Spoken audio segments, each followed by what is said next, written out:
한 해를 마무리하면서 새해 결심을 1월 1일 날 꼭 할 필요가 없다고 생각합니다.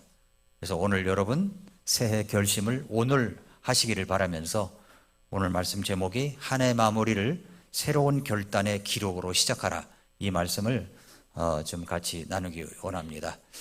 우리가 보면은 길거리에 가다 보면은 현수막이 많이 나붙은 것들이 많아요. 보니까 가수들 콘서트 한다는 광고가 그렇게 많더라고요. 옛날 가수서부터 시작을 해가지고 요즘 트로트 가수까지 이런 광고들이 굉장히 많습니다. 사람들이 그렇게 모이는가 봐요. 저는 한 번도 가본 적이 없습니다. 초등학교 때 가본 적이 있어요. 남진쇼 할 때, 남진쇼. 예, 평택에 살 때 평택농장에서 남진이 와서 저 푸른 초원 위에 그림 같은 집을 짓고 한다고 해가지고 수십 킬로를 걸어가지고 초등학교 때 그 뭘 한다고 거기를 참석을 해가지고 그거 보고 왔던 기억이 나는데, 아무튼 그렇습니다. 그런데 가수들 보면요, 똑같은 노래를 계속 반복하잖아요. 그죠? 그래도 좋다고 사람들이 이제 그런 콘서트에 갑니다. 저는 하나님의 말씀도 똑같다고 생각합니다. 하나님의 말씀을 뒤풀이해서 듣는 것은 굉장히 중요하다고 생각이 듭니다. 그래서 오늘 느헤미야 9장 38절은 전에도 제가 전했던 말씀이에요. 그러나 이 말씀을 새로 묵상을 해서 리메이크 해가지고 오늘 말씀 그대로 여러분들에게 올려놓도록 하겠습니다. 오늘 아침마다 여러분 세수를 하시죠. 머리를 빗고 머리 감고 또 샤워도 하고 화장도 하고 드라이도 합니다. 그래서 우리 집은 이제 화장실이 이제 두 개가 있어가지고 한쪽 화장실은 여자 화장실, 한쪽 화장실은 남자 화장실, 이렇게 이제 스스로 정해가지고 우리 집사람이 가는 화장실은 따로 있고 제가 가는 화장실이 따로 있습니다. 샤워를 하면은, 샤워를 동시에 하게 되면은 제가 맨날 야단 맞아요. 그 아내가 쓸 때 남편 쓰지 말라고.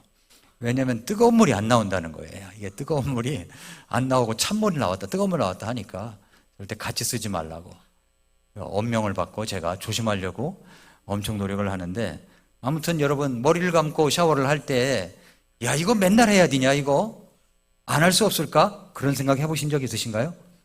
아마 없을 겁니다. 그렇죠? 드라이를 하면서 이거 맨날 해야 되나? 안 할 수 없나? 이런 사람도 없을 거라고 생각합니다. 양치하면서 여러분이 그것도 그런 생각이 들 리가 없을 겁니다.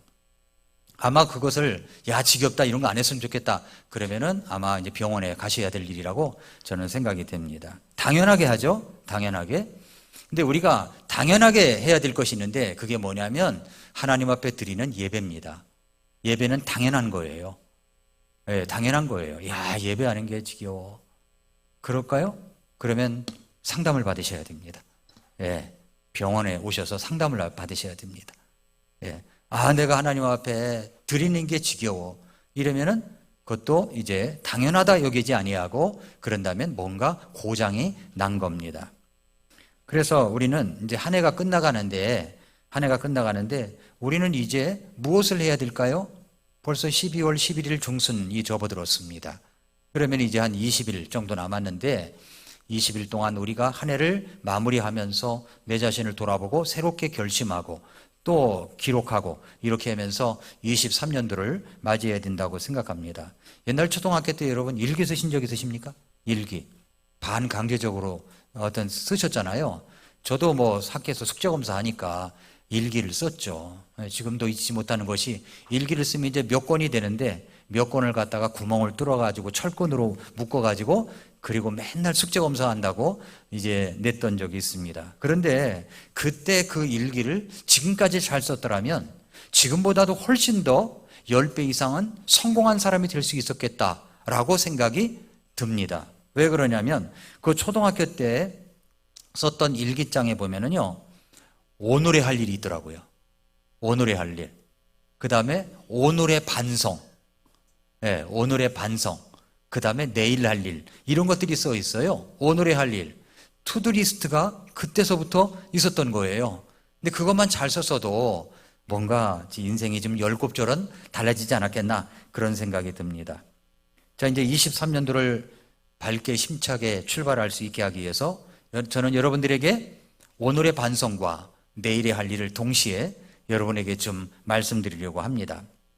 하버드 경영대학원 학생들을 대상으로 흥미로운 설문조사를 한 적이 있습니다. 여러분의 인생에서 꼭 이루고 싶은 목표가 있습니까? 졸업 후에? 그리고 그 목표를 이루기 위해서 어떤 구체적인 계획을 세웠나요? 그랬더니 졸업생들 중에 84%는 세우지 않았다고 이야기했습니다. 구체적인 목표가 없었어요. 그런데 13%는 목표가 있다고 말하는데 그것을 구체적인 기록으로 남기질 않았습니다. 그런데 단 3%만이 구체적인 목표가 있고 계획이 있고 그것을 기록으로 문서로 남긴 사람들이 있었습니다. 그리고 나서 이제 10년 후에 이 세 그룹을 추적해 보니까 3%의 사람이 나머지 사람들 13% 그리고 84%보다도 평균 소득이 10배나 높았다고 하는 겁니다. 10배나 높았어요. 같은 출발선에서 졸업을 하면서 똑같이 출발을 했는데 그 목표 설정과 구체적인 계획이 있느냐 없느냐, 그것을 기록으로 남겼느냐 안 했느냐, 그것이 인생의 미래를 좌우한다는 것을 증명한 이야기는 지금도 많이 회자되고 있는 유명한 이야기입니다. 성공한 3%가 나머지 97%보다 10배의 연봉 차이가 났습니다. 뭐 때문에 차이가 났어요? 종이 위에 적은 목표를 가지고 있느냐 없느냐, 그것이 나중에 더 10배의 차이가 났다는 것입니다. 이제 2022년도를 여러분이 시작하면서 새해는 내가 이렇게 해야지 했던 구체적인 목표가 있었습니까? 그것을 문서로 기록한 적이 있습니까? 분명한 목표를 가지고 있었나요? 그러면 지금쯤 그 목표를 들여다본다면 어떤 결과를 가져왔을까요? 그 목표 밑에 여러분의 결심은 무엇이었습니까? 문서로 여러분의 결심을 서명 날인한 사람과 그렇지 않은 사람과의 차이는 10배의 차이가 있다는 겁니다. 오늘 본문에는 예루살렘 수문 앞 광장 8장에서부터 10장까지 이어지는데 8장에 보면은 물문 앞이라고 되어 있죠. 수문 앞 광장에서 모인 이스라엘 백성들의 모습이 나옵니다. 나라를 잃고 노예로서 70년간의 세월을 기억하면서 그들은 느헤미야와 함께 예루살렘으로 돌아와서 성벽 재건을 하고 그리고 복원하는 일에 같이 힘썼습니다. 놀랍게도 52일 만에 이 일을 완성할 수가 있었습니다. 이스라엘 백성들은 하나님의 말씀에 대한 갈급함이 있었어요. 갈급함. 이 갈급함을 제가 생각해 보니까 최근에 읽고 있는 책이 아주 좋다고 이제 광고가 되어 있어서 구입을 해서 보는데 거기에 호흡에 관한 이야기가 나오더라고요. 호흡. 여러분, 숨 쉬는 거 지금 느끼십니까? 느끼면 문제가 있는 거예요. 느끼면. 숨 쉬는 걸 몰라요. 저도 숨 쉬는지 안 쉬는지 몰라요. 그런데 내가 이거 숨 쉬는 거야 라고 느끼면 건강에 문제가 있는 겁니다. 건강에. 숨 쉬는 걸 몰라요. 여러분 오른쪽 어깨가 있다는 걸 느끼십니까? 그럼 어깨 관절인 거예요. 그거 문제가 있는 거예요. 다리에 무릎 관절이 있다는 걸 느끼십니까? 그러면 그건 문제가 있는 거예요. 없다고 느껴야 되는 거예요. 내가 걸어가고 있는 건지, 무릎이 있는지 없는지, 계단을 오르는 건지 안 오르는 건지. 물론 등산할 때는 이제 헉헉거리면서 다리도 아프고 그러면서 올라가겠지만은 평상시에 그런 걸 느낀다면 그것은 이제 건강에 이상이 있다라고 생각합니다. 목이 뻣뻣하십니까? 목이 이렇게 머리가 아프십니까? 머리가 있나 없나 이걸 느껴야지 되는데 있다고 느끼면 좀 문제가 있는 거죠. 내가 호흡을 하고 있구나, 호흡을 이렇게 해야 되겠구나 라고 느낀 것이 언제냐면 그것은 언제냐면 수술하고 나서예요. 수술하고 나서 호흡을 하는데 얼마나 가쁜지 몰라요. 회복실에서 수술하고 나서 회복실에 있는데 이쪽 저쪽에서 신음소리가 나고 물도 찾는 사람이 있고 그 사람이 접니다. 바로 물을 찾고 말이죠. 막 그랬던 적이 있어요. 호흡을 복식 호흡을 하라고 그러더라고요. 그렇게 들이마시고 입으로 내뿜고 들이마시고 내뿜고 그걸 하라는 거예요. 의식적으로 하라는 겁니다. 그래야 이것이 이제 좀 건강으로 회복될 수가 있기 때문에 그렇습니다. 호흡을 제대로 해야 돼요. 이 심폐소생술을 우리 모두가 좀 배워야 되겠다고 생각한 것이 지난번에 이태원에서 문제가 있었을 때, 그런 참사가 있었을 때 이거 한번 우리 교회 성도님들 전 대상으로 소방서에 연락을 하든지 해가지고서 관계자가 오라고 그래서 한번 우리가 전부 다 심폐소생술 훈련을 좀 해야 되겠구나라고 생각이 들었어요. 누구나 그거 좀 할 수 있어야 되지 않겠습니까? 그걸 좀 제가 필요로 합니다. 그래서 새해에는 그런 계획도 잡으려고 합니다. 근데 제가 지금 말씀드린 게 뭐냐면 이스라엘 백성들이 지금 호흡 가둔기 하고 있는 거예요. 지금 노예 생활에서 70년을 포로 생활해가지고 고국에 들어와서 성벽을 재건하고 하나님의 말씀의 부흥을 갈급해가지고 수문학 광장에 모여서 말씀, 에스라, 학사 에스라가 전해준 말씀을 듣고 있었을 때입니다. 이들은 지금 숨고르기를 하고 있는 겁니다. 이제 제대로 좀 뭔가 건강해지겠다, 살아보겠다는 마음 때문에 그런 거죠. 거기 모인 사람들 보니까 남자들, 여자들, 알아들을 만한 사람들은 다 모였다고 그랬어요. 어린아이도 상관없이 다 모였습니다. 그리고 이제 학사 에스라가 전해준 말씀을 들으면서, 말씀을 들으면 또 중간에서 해석하는 사람들이 있었어요. 풀어서 설명해 주는 사람이 있었어요. 이런 사람들의 설명을 들으면서 이제 회복을, 말씀을 듣고서 이분들이 가쁜 숨을 다시 진정시키면서 호흡이 안정되게 할 수 있도록, 이제 제대로 호흡이 돌아올 수 있도록 하는 과정을 있다는 것을 볼 수가 있습니다. 근데 여러분, 이들이 하는 모습을 보면은 우리가 구원을 받고 예수님을 믿고 구원받았을 때 그때의 그 정말 충만했던 그 모습처럼 이스라엘 백성들이 하나님의 말씀을 들었을 때 그때 그 모습을 보면은 우리가 구원받은 모습하고 비슷한 현상들이 일어나는 것을 볼 수가 있습니다. 느헤미야 시대에 말씀의 부흥이 일어났습니다. 지금 우리에게 구원의 변화가 있을 때 우리는 이 변화의 태도가 있죠. 한번 8장을 보세요, 여러분. 8장을 보면 그들이 말씀을 들었을 때 어떤 결과가 일어났는가. 8장 5절에 보니까 에스라가 온 백성 위에 있었으므로 온 백성의 눈앞에서 책을 펴니, 하나님 말씀이죠. 책을 펴니 그가 책을 펼 때 온 백성이 일어서니라 그랬습니다. 우리도 이제 성경 말씀 읽겠습니다 그러면 다 일어나서 읽잖아요. 일어나서 읽습니다. 이게 스탠딩 오베이션. 정말 존경할 만한 사람이 입장을 하면은 우리는 일어나서 기립 박수를 합니다. 하나님의 말씀을 펴니까 이들은 일제히 누가 시키지도 않았는데 일어나가지고 그 말씀에 대한 경외감을 표출했습니다. 6절에 보니까 에스라가 주 곧 위대하신 하나님을 찬송하며 온 백성이 손을 들어 아멘 아멘 하고 응답하며 머리를 숙이고 얼굴을 땅바닥에 대며 주께 경배하였더라. 찬양이 끝나니까, 주님을 찬송하는 노래가 끝나니까, 찬송을 하니까 모두 다 아멘 했다는 거예요. 그래서 우리가 말이죠, 찬송이 끝나게 되면은 모두 다 아멘을 해야 되는 겁니다. 아멘. 아멘을 해야 되는데 도레미파 솔라시도 할 때 어디로 한다고요? 솔로 해야 돼요. 한번 해볼까요? 솔로 아멘. 시작. 이게 레로예요. 레로. 지금 레로 하신 거예요. 솔로. 자, 솔로. 예, 시작. 파까지만 온 것 같아. 예, 한 번 더 하겠습니다. 조금 더 솔로 높이세요. 자, 시작. 네, 이런 아멘 소리가 나와야 되는 거예요. 우리에게 찬양이 끝나면, 찬양대 찬양이 끝나면, 누가 특별 찬송이 끝나면 우리 모두 다 도레미파 솔까지 올라가서 아멘 해야 되는 겁니다. 더 올라가도 돼요. 아멘 하고 외치는 겁니다. 여기 지금 하나님의 말씀을 펴고 그 느헤미야가, 학사 에스라가 하나님을 찬송하니까 온 백성이 아멘 아멘 했다는 겁니다. 변화가 일어나는 거죠. 아멘은 누가 시킨다고 옆구리 친다고 하는 게 아니에요. 마음속에 우러나는 거예요. 그래, 맞아. 예, 제가 전도사 때 어떤 분이 구원을 받았어요. 예, 전도사 시절에. 그때 지금도 기억나는 것이, 이분이 구원받고 나서 말씀이 전해질 때 그게 딱 맞거든. 그러니까 뭐냐면 맞아 그러더라고요. 예, 맞아가 아니라 아멘이라고 해야 된다고. 그랬더니 아멘 아멘 하는 거예요. 여러분, 그렇습니다. 우리가 말씀을 들을 때, 주님을 찬양할 때 우리 마음속에 일어나는 감동이 있어요. 그때마다 아멘 아멘 해야 되는 거죠. 그 다음에 8절에 보니까 이렇게 그들이 하나님의 율법책의 말씀들을 명료하게 낭독하고 의미를 알려주어 백성이 그 낭독한 것을 이해하게 되니라. 깨달았다는 말이죠. 말씀이 깨달아집니다. 말씀이 깨달아져요. 말씀을 깨달아지니까 어떤 일이 벌어지냐면 9절에 보니까 온 백성의 율법의 말씀들을 듣고 울었어요. 말씀을 듣고 감격해서 웁니다. 울어요.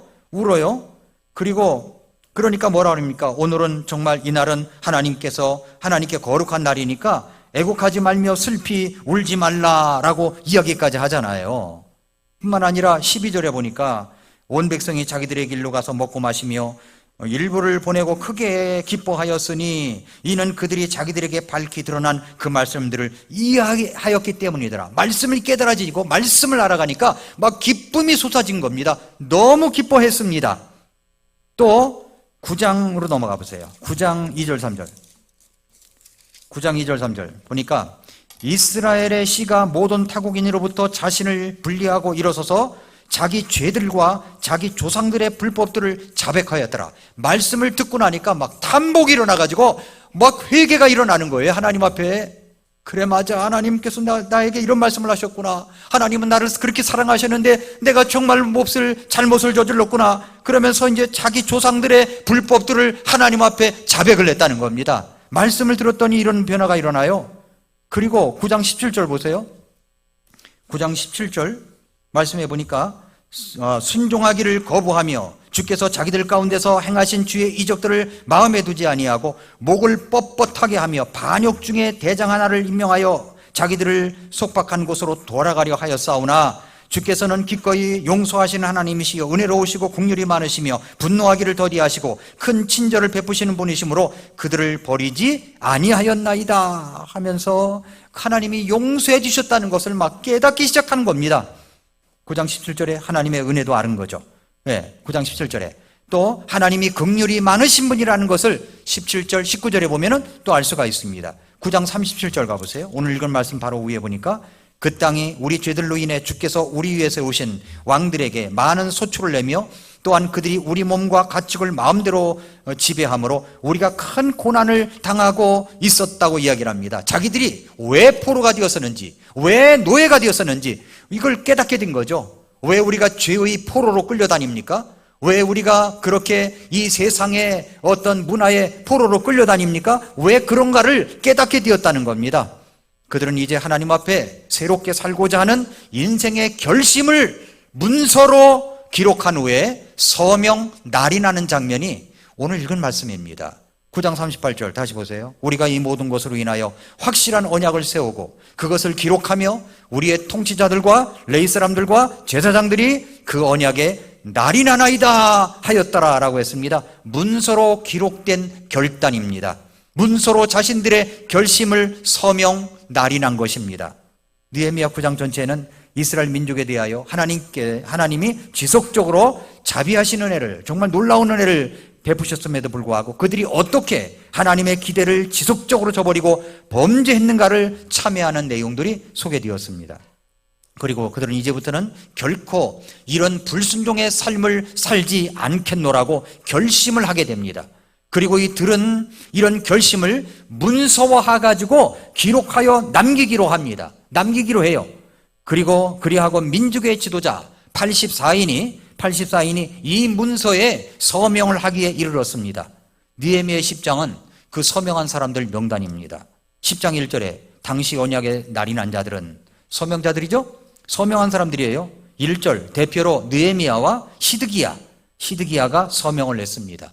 2절부터 8절까지는 21명의 제사장들이 서명을 합니다. 9절부터 13절까지는 17명의 레위족 대표들이 서명을 합니다. 14절부터 27절까지는 일반 백성의 지도자들, 두목들이 44명이 서명을 합니다. 아마도 이 문서는 에스라에 의해서 작성되고 느헤미야가 대표로 서명했을 가능성이 있습니다. 그렇다면 이 역사적인 문서의 내용이 무엇이었을까요? 부흥을 체험한 주의 백성들이 결심하고 문서에 기록한 새 삶의 내용은 무엇이었습니까? 그 내용이 바로 10장 28절부터 39절 내용입니다. 그래서 오늘 9장 38절도 본문이지만 10장 28절부터 39절 내용이 그 내용이에요. 이 모습은 오늘날 우리 성도들이 여전히 부흥을 사모하는 주의 백성들에게 결심되어야 할 삶의 모습들이라고 볼 수가 있습니다. 저는 이 시대의 하나님의 백성들이 예수 그리스도를 통하여 분명한 구원을 받았고 하나님을 사랑한다면 이스라엘 백성들처럼 그 결심을 문서로 기록하는 일이 가능하다고 믿습니다. 문서로 기록하는 거예요. 내가 이렇게 살겠습니다 하고 막연하게 머릿속만 생각한 것이 아니라 여러분 10배의 인생을 살기 원하고 10배의 신앙이 뛰어나길 원한다면 문서로 기록하라는 거죠. 결심을 기록한 문서가 있어야 된다는 겁니다. 그러면 그 결심문을 작성한 내용이 무엇이었을까요? 10장 28절부터 39절에 세 가지가 나와요. 세 가지. 2023 코리아, 트렌드 코리아라는 책에 보면은 그 서문에 교토삼굴이라는 말이 나와요. 교토삼굴. 지혜로운 토끼는 세 개의 굴을 판다는 거죠. 그래서 우리 사역자들과 함께 2023년도에 세 개의 굴을 팔 것이 무엇인가를 적어가지고 오라고 그랬습니다. 그래서 이제 우리 책을 읽고 공부를 하니까 토요일마다.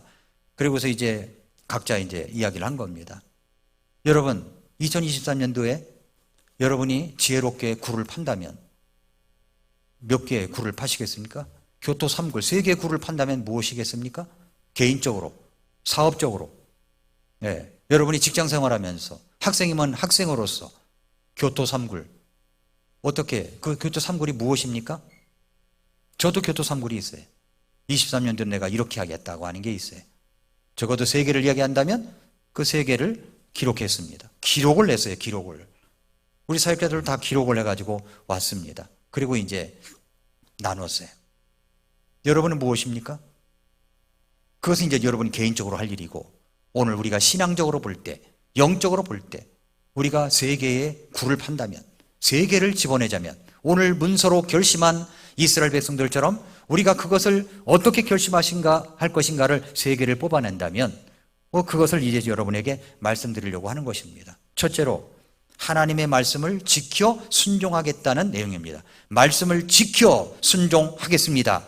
설교 노트에 그게 있죠? 그 옆에다가 여러분 이름을 쓰세요.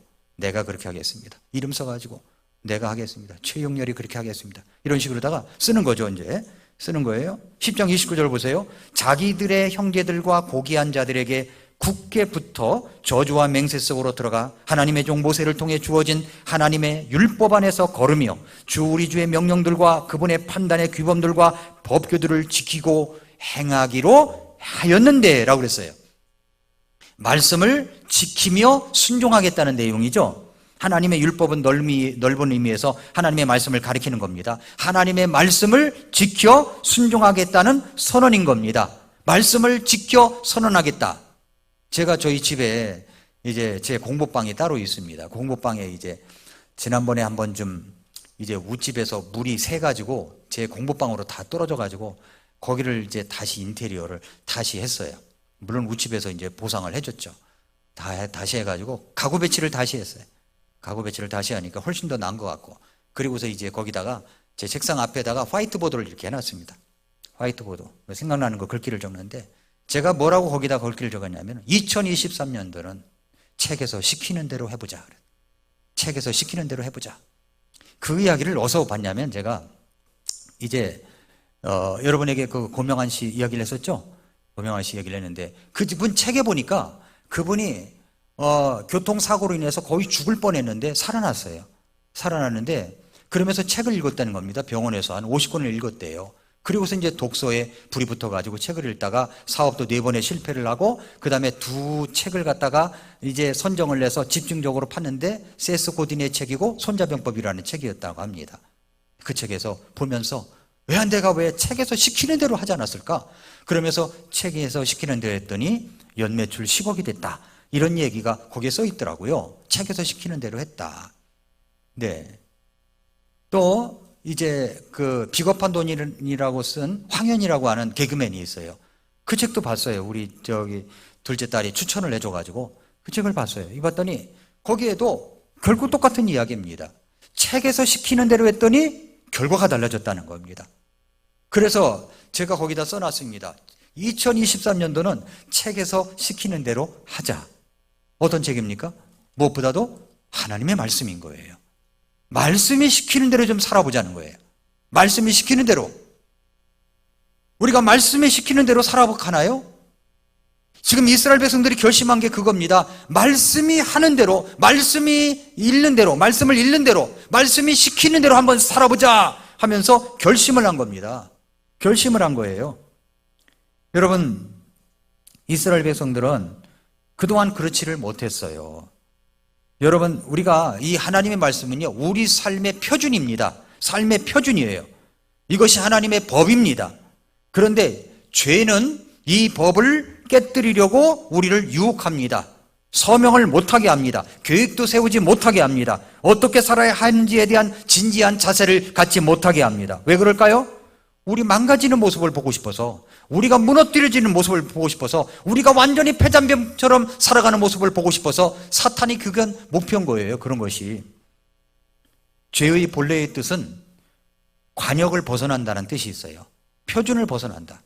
하나님의 말씀의 표준이 있는데 그것을 벗어난다는 겁니다. 어떤 연예인이 구원받은 감동의 스토리가 신문지상에 발표가 됐고, 그분이 또 강의가 굉장히 인기가 있었습니다. 구원받은 것이 너무 놀랍더라고요. 너무 놀라웠어요. 그런데 그런 간증을 했다는 것이 놀라웠어요. 그러나 저는 좀 회의감이 드는 것이, 구원받았으면 말씀대로 살아가야 되는데 여전히 세상 문화 속에서 살아가는 것을 보고 뭐 춤도 추고 뭐도 하고 다 할 거 다 하는 거예요. 그러면 구별된 것이 아니잖아요. 구별돼야 되는데, 옛날에 가수들은요, 예수님 믿고 구원받았다 그러면 유행가 세상과하고는 딱 결별을 했습니다. 근데 지금은 안 그래요. 지금은 안 그래요. 옛날에 그 온누리교회 하용조 목사님이 이승준이 그렇게 그 인기가 있을 때 뭐 축복 기도를 해줬다는 겁니다. 전 그때 깜짝 놀랐어요. 그래서 우리는 이 표준이 망가진 겁니다. 표준이. 뭐 저 사람은 저렇게 사는데 뭐, 이게 상대적 어떤 그런 표준을 갖는 거죠. 절대적 표준을 갖는 게 아니에요. 상대적 표준을 갖고 생활합니다. 그러니까 다른 사람은 그렇게 하니까 그렇게 된다라고 생각이 되는 거예요. 그러나 여러분, 그게 아니라고 저는 믿습니다. 성경이 표준이에요. 성경이 시키는 대로 해야 되는 겁니다. 성경이 시키는 대로. 그래서 느헤미야 9장 26절에 보면은, 그럼에도 불구하고 그들이 순종하지 아니하며 주를 거역하고 주의 율법을 자기들의 등 뒤로 던지며 그들을 죽게 돌아오게 하려고 그들을 대적하여 증언한 주의 대언자들을 죽여 큰 경로를 일으켰나이다 라고 하면서 하나님 앞에 자기들이 표준을 벗어났다는 것을 하나님 앞에 회개자복합니다. 9장 34절 35절에 보니까, 우리 왕들과 통치자들과 제사장들과 조상들이 주의 율법을 지키지 아니하고 주의 명령들과 주께서 그들을 대적하여 증언하실 때에 말씀하신 주의 증언들의 귀에 귀를 기울이지 아니하였다라고 회개를 합니다. 우리가 살고 있는 시대를 가리켜서 포스트 모던 시대라고 합니다. 이 시대의 현재한 특징은 뭐냐면 삶의 기준을 거부하는 거예요. 삶의 기준이 없어요. 목표가 없습니다. 더 이상 절대적인 표준이라고 하는 것은 존재하지 않아요. 모든 것은 상대적일 뿐이고 주관적일 따름입니다. 이제 현대인들은 더 이상 괴율에 얽매이기보다는 내 식대로 살겠다는 겁니다. 더 정직하게 표현하자면 기성세대처럼 내 본능을 내가 붙들고 있는 가치관에 의해 통제하며 살아가기보다는 그냥 내 본능대로 내가 느끼는 대로 살겠다는 겁니다. 그 결과로 나타나는 것이 현대적인 삶의 형태들이 뭐냐면, 가정 파괴로 나타났고, 동성연애로 나타났고, 집단적인 이기주의 광기로 나타났고, 무정부적 사회 혼란으로 나타났고, 아방가르도 파괴 문화로 나타난 거예요. 여러분, 이태원에 그 참사는 말이죠, 나쁜 문화 때문에 일어난 거예요. 나쁜 문화. 그러니까 파괴의 문화, 절대적인 표준이 없는 거예요. 파괴의 문화, 또 데카당스, 퇴폐 문화, 무분별한 그런 방황의 끝에 뭐가 옵니까? 중독중에 가잖아요. 알코올 중독, 마약 중독, 포르노 중독, 게임 중독, 도박 중독, 쇼핑 중독. 결과적으로 우울증과 그리고 극단적인 선택으로 나타난 것입니다. 이런 것에서 어떻게 우리는 다시 일어설 수가 있단 말입니까? 사람들이 부흥을 체험하려면 다시 하나님의 말씀의 표준 앞에 서야 되는 겁니다. 이 책이 시키는 대로 해야 되는 거죠. 그리고 이 말씀을 붙들고 살겠다고 고백을 해야 되는 겁니다. 어떤 사람은 이 똑같은 말씀을 듣는데도 불구하고, 어떤 사람은 정말 감동이 있어가지고 그대로 열심히 살아보자라고 하는데, 어떤 사람은 그렇지 않은 사람이 나타나는 것은 무엇 때문입니까? 씨 뿌리는 비유에서 4가지 마음밭 때문에 일어나는 거예요. 4가지 마음밭. 우리가 좋은 땅이 되어야 돼요. 좀 갈아엎어야 됩니다. 세상 문화 끌어버리고 좀 하나님의 말씀에, 내 말씀에 접어들어야죠. 내 것으로 삼아야 되죠. 표준을 똑바로 세워야 된다는 겁니다. 그리고 그 결심을 문서로 기록한 거죠. 이렇게 살겠다고 하는 내용을 기록으로 남기는 겁니다. 그걸 써붙이는 거죠. 서명, 날이 나는 겁니다. 두 번째로 세속적인 영향을 따라 살지 않겠다는 서명입니다. 세속적인 영향을 따라 살지 않겠습니다 라고 하고서 거기다 사인하는 거예요. 사인하셨습니까? 예, 사인. 거기다가 사인하는 거예요. 이제 세상적인 영향을 따라 살지 않겠다고 하는 고백을 한 것입니다. 느헤미야 10장 29절에서 하나님의 율법을 쫓아 살겠다고 고백한 이스라엘 백성들은 10장 30절 그리고 31절에서 두 가지를 안 하겠다고 결심을 해요. 두 가지를 안 하겠다. 자, 먼저 한마디로 이야기한다면 세속적인 영향을 따라 살지 않겠다고 합니다. 먼저 우선 30절 보세요. 그것은 곧 우리가 우리의 딸들을 이 땅의 백성에게 주지 아니하고 우리의 아들들을 위해 그들의 딸들을 데려오지 아니하며 혹시 이 땅 백성이 그러면서 거기까지 30절이죠. 자, 이 말씀 무슨 말씀이냐면은 세상 사람들과 결혼을 안 하도록 유의하겠다고 하는 선언입니다. 선언이에요. 이때 당시에 이 백성들은 무분별하게 이방 사람들과 결혼을 시켰다는 거예요. 결혼을 시킨 사람들 명단까지 다 드러냅니다. 느헤미야 읽다 보면요, 다 드러나요. 그리고 그들이 다 그것을 돌려보냅니다. 회개를 하죠. 그러니까 이 말씀은 뭐냐면, 예를 들어서 이제 믿는 사람이 믿지 않는 사람과 결혼을 하게 된다 그러면 믿지 않는 사람의 영향을 받지 않을 수가 없는 거예요. 일단 결혼하면 그건 할 수 없습니다. 하나님의 뜻으로 받아들이고 그냥 내가 순교자적인 정신으로다가 이제 남편을 인도해야 되겠다, 아내를 인도해야 되겠다는 마음으로 살아야 됩니다. 그러나 결혼을 순교자로 순교하기 위해서 하는 건 아니잖아요. 그러니까 그 이전에 뭘 해야 되냐면은 세속적인 영향을 받지 않겠습니다라고 하는 결단을 한 겁니다. 결단을 한 거예요. 이 결단이 먼저 우리에게 있어야 된다는 말씀입니다. 그 다음으로 31절이죠. 혹시 이 땅 백성이 안식일에 상품이나 그 어떤 양식을 팔려고 가져올지라도 우리가 안식일이나 거룩한 날에는 그들에게 그것을 사지 아니하고 또 일곱째 해를 버려두며 모든 빚을 징수하는 것을 삼가리라는 것이라. 삼가한다는 겁니다. 안 하겠다는 거죠. 안 하겠다는 거예요. 안식일이나 거룩한 날을 범하지 않도록 결심하겠다는 겁니다. 이 말씀은 구약 시대처럼 안식일을 지켜라 그 말이 아니죠. 이 주님께서 부활하신 날은 주일입니다. 안식, 진정한 안식은 예수님 믿고 구원받은 부활의 기쁨이 있어야만이 진짜 안식이죠. 그래서 이제 주일로 바뀌어졌습니다. 그러면 하나님께서 왜 이 명령을 주셨는가를 이해해야 됩니다. 왜 주께서 이 명령을 주셨을까요? 안식의 제도가 무너지면, 그렇지 않아도 세상 살기가 바쁜데 사람들이 일주일에 한 번 하나님을 예배하고 묵상하는 일마저 등한히 할 수가 있기 때문에 그렇습니다. 일주일에 한 번 하나님 앞에 와서 예배를 드리는 일마저 등한히 한다면, 그것을 하나님 앞에 드리지 않는다면 정말 그 믿음이 지탱할 수가 있겠습니까? 세상적인 영향이 받을 수밖에 없죠. 근데 자꾸만 이게 타협을 한다는 거예요. 그래도 된다고 생각이 되는 겁니다. 절대적인 표준을 잃어버리면요, 우리 신앙생활은 다 망가져 버려요. 그러니까 안식일 제도는 구약시대에 이스라엘 백성들이 당시에 세속적인 문화와 세속 영향에서 자신을 지킬 수 있는 하나님의 선물이라고 믿었습니다. 안식일은 하나님의 선물이라고 믿었어요. 안식일은 이제 곧 주일이죠. 주일날 하나님의 집인 교회에서 예배하며 봉사하며 교제하며 영적인 안식을 취하고 육체적인 안식을 취합니다. 안식이라는 책을 쓴 마르바 돈이라고 하는 작가가 뭐라고 그러냐면 그의 책에서 이런 얘기를 했어요. 안식을 지키면 안식일이 우리를 지킬 것이라고 말하고 있다고 그랬어요.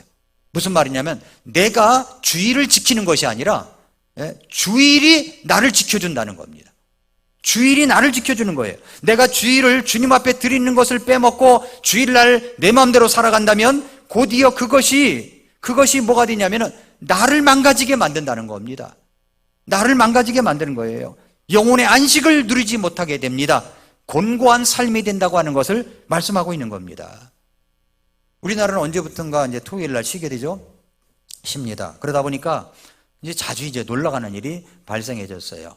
예. 허구한 날 이제 주일을 빠질 수가 있습니다. 그러나 여러분, 우리가 주일날은 반드시 하나님 앞에 드리겠다 해서 주일날은 어떤 일이 있어도 주님 앞에 가는 거야, 예배 드리는 거야, 이렇게 한다면 그 모습을 누가 보냐면은 아이들이 보는 거예요. 아이들이. 혹시 무슨 멀리 해외 여행이나 여행을 갔다고 하더라도 11시가 되면 예배 드리는 거야. 그래서 거기서 예배를 인도하는 거죠. 같이. 주일날. 그래서 이런 것을 그렇게 세속적인 영향을 받지 않겠다고 사인하는 겁니다. 사인. 서명 날인했다는 거예요. 어찌되었던 세상적인 영향에서 벗어나 주님께로 받은 영향을 더 받겠다고 하는 결심문. 여러분 그 작성할 수 있겠어요? 오늘 마지막 찬송 제가 선택한 것이 주님 주 예수 따를 결심을 했네, 이 찬송이에요. 찬송가 484장에 주 예수 따를 결심을 했네, 주 예수 따를 결심했네, 주 예수 따를 결심을 했네, 뒤돌아서지 않겠네. 네. 세상 등지고 십자가 보내, 세상 등지고 십자가 보내, 세상 등지고 십자가 보내, 뒤돌아서지 않겠네, 이 찬송입니다. 세상 사람 날 몰라줘도 우리는 주 예수 따를 결심을 하고 따라가는 겁니다. 따라가는 거예요. 뒤돌아서지 않겠네, 그 찬양입니다. 이런 결심이 우리에게 있느냐는 겁니다. 이런 결심. 마지막으로 하나 더, 하나님의 사역을 위해 힘써 지원하겠다는 겁니다. 힘써 지원하겠다. 느헤미야 10장 32절부터 39절에 보면은 여기서 제일 많이 나오는 단어가 두 단어가 있습니다. 하나는 하나님의 집이라는 단어예요. 또 하나는 11조라는 단어입니다. 32절 밑에 보면은 우리 하나님의 집을 섬기는 일에 쓰게 하되, 밑에 그랬죠? 33절 우리 하나님의 집의 모든 일을 위해 쓰게 하였으며, 35절 주의 집으로 가져가게 하였으며, 39절 그리하여 우리가 우리 하나님의 집을 내버려 두지 아니하리라. 이 하나님의 집이 어디예요? 주님의 교회예요. 주님의 교회에 집중되었다는 겁니다. 그래서 주님의 집에 필요한 것들을 쓰게 한다는 거죠. 자기들이 갖고 있는 것을 가지고. 이 말은 그들의 결심이 그렇게 고백이 된 겁니다. 하나님의 집을 받들어 잘 섬기겠다고 하는 결심을 이야기한 것입니다. 또 하나가 이제 반복되는 단어가 뭐냐면 11조예요. 많이 언급된 단어가 11조라는 단어입니다. 하나님의 집과 11조가 무슨 연관이 있을까요? 구약시대의 하나님의 성전, 하나님의 집은 하나님의 사역의 핵심적인 주체였습니다. 그런데 느헤미야 당시에 바벨론 포로에서 약속의 땅으로 돌아온 이스라엘 백성들이 성전을 지었지만, 성벽을 다시 지었지만 생활이 어렵다는 핑계로다가 11조를 등한히 함으로 성전 관리가 엉망이 되었어요. 레위인들, 제사장들이 성전을 관리했습니다. 그런데 자기들이 아무것도 없는 거예요. 먹을 것이 없어요. 그러니까 성전에서 그 일을 하다가는 가족들도 굶어 죽고 자기들도 굶어 죽는 거예요. 그러니까 뿔뿔이 일을 찾아서 흩어지게 된 겁니다. 그 성전 관리가 안 됐죠. 그런데 이제 주의 백성들이 부흥을 체험하자 그들이 제일 먼저 결심한 것은 주의 집을 위한 11조의 실천이었습니다. 느헤미야 10장 35절에 보니까 해마다 우리 땅의 첫 열매와 모든 나무의 모든 과일의 첫 열매를 주의 집으로 가져가게 하였다라고 얘기를 합니다. 이것은 삶에 여유가 생기면 하겠다는 것이 아닙니다. 여기에 우선순위를 부여하고 그렇게 하겠다는 결심입니다. 그리고 그것을 최대의 헌신이 아닌 최소한의 헌신으로 이해했던 것이죠. 사실상 구약시대에 정상적인 믿음 생활을 하는 이스라엘 백성들이 드린 11조를 계산하면은요, 그들이 실제로 수입의 23% 이상을 하나님 앞에 하나님의 사역을 위해서 드려졌습니다. 레인 지원하는데 11조 후에 회식의 11조, 3년에 한 번씩 드리는 구제의 11조 합하면요 23%예요. 주께 더 많이 드릴 수 있음이 기쁨이 아니겠습니까? 그렇죠? 안 벌고 안 드리기를 원하십니까? 많이 벌어 많이 드리기를 원하십니까? 예? 어떤 지방도시의 청년이 교회 목사님께 와서 드리는 상담이 있었어요. 목사님 상담 좀 해주세요. 뭐냐 그랬더니, 목사님 제가 11조 많이 드릴 수 있도록 기도 좀 해주세요. 그러자 목사님, 그럼 너 지금 11조 하고 있니? 그랬더니 안 하고 있다는 거예요. 수입이 얼마냐 그랬더니 제가 지금 수입이 불과 10만 원밖에 안 돼가지고 드리지 못하고 있습니다. 그래서 목사님이 그럼 매월 10,000원씩 드리고 수입이 늘어나는 대로 10분의 1을 하나님께 드릴 수 있니? 라고 했더니 이 청년이 할 수 있습니다. 그래가지고 이제 목사님이 이제 기도를 해줬습니다. 순종하겠다고 하는 각서까지 받았어요, 목사님이. 이게 저 같은가 봐요. 이렇게 해가지고 각서까지 받았어요. 그 이후에 청년의 11조는 늘어만 갔습니다. 10,000원 드리다가 50,000원 드리다가 100,000원 드리다가 150,000원, 드디어 200,000원까지 갔어요. 10,000원 드렸던 사람이 200,000원까지 갔으니 얼마나 대단한 겁니까? 청년이 11조가 늘어만 가서 나중에는 이제 이게 수입이 더 많다 보니까 100,000원을 드린 거예요. 더 많다 보니까 200,000원을 드린 거예요. 그러니까 이 청년이 너무 고민이 됐던 거예요. 200,000원을 드린다고 생각하니까 아깝기도 하고 그래가지고 고민이 됐습니다. 그래서 이제 이 청년이 좀 단순하고 솔직한 청년이라 목사님께 상담을 해봐야 되겠다. 이 일은 어떻게 처리해야 되는가. 그래가지고 이제 목사님을 만나봤습니다. 목사님, 솔직히 200,000원까지는 제가 기쁘게 드릴 수 있었는데 그 이상이 되다 보니까 100,000원, 200,000원까지 드리다 보니까요 너무 힘들어요. 목사님, 어떻게 해야 되겠죠? 이때 목사님이 한참 생각하더니 뭐라고 그러냐면은 할 수 없죠. 제가 주님께 형제를 위해서 기도해 드리겠습니다. 11조를 우리 형제가 감당할 만큼만 드릴 수 있도록 형제의 수입을 조정해 달라고 기도해 드리겠습니다 했더니 이 청년이 깜짝 놀라더라는 겁니다. 우리가 헌금 이야기하면 좀 긴장하잖아요. 사실 11조는 내 게 아니에요. 하나님의 것입니다. 11조 드린다고 해서 헌금이 아니에요. 그건 헌금이 아니에요. 그거는 11조는 하나님의 것을 드리는 거예요. 그냥 헌금은 나머지 것을 10분의 9를 가지고 드리는 게 진짜 헌금입니다. 감사헌금, 특별한 성교헌금, 지목헌금, 이게 진짜 헌금이라는 거죠. 하나님의 사역을 위하여 우리가 해야 할 결심과 결심문을 담아야 될 내용이 무엇입니까? 하나님의 집, 주님의 몸된 교회를 섬기겠다고 하는 결심, 11조를 비롯하여 하나님의 사역을 위한 헌금을 드리겠다고 하는 결단, 하나님의 말씀대로 살겠다고 하는 결단, 세속에 물들어 살지 않겠다고 하는 결단, 하나님의 사역을 위해 힘써 지원하겠다고 하는 결단, 이런 결단이 우리의 결단이 되어야 됩니다. 이 세상의 물질들은 다 두고 가야 할 것들입니다. 주의 일의 모든 것을 우리가 드리고 주님 앞에 설 때 우리가 주님께 칭찬받지 않을까요? 여호수아 24장에 보면은 여호수아가 자기가 임종 직전에 이스라엘 백성들에게 남긴 말이 있어요. 여호수아 24장 14, 15절에 보니까 그러므로 이제 주를 두려워하며 순전함과 진실함으로 그분을 섬기라. 너희 조상들이 강 저편과 이집트에서 섬기던 다른 신들을 제거하고 너희는 주를 섬기라.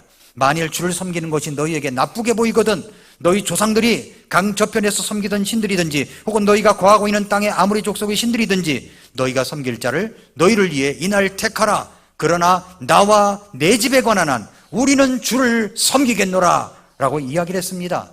그러자 이스라엘 백성들이 뭐라고 응답을 했냐면 백성이 응답하여 이르되 우리가 주를 버리고 다른 신들 섬기는 일을 결코 하지 아니하겠습니다. 18절에 그러므로 우리도 주를 섬기리니 그분은 우리의 하나님이십니다 라고 고백을 했습니다.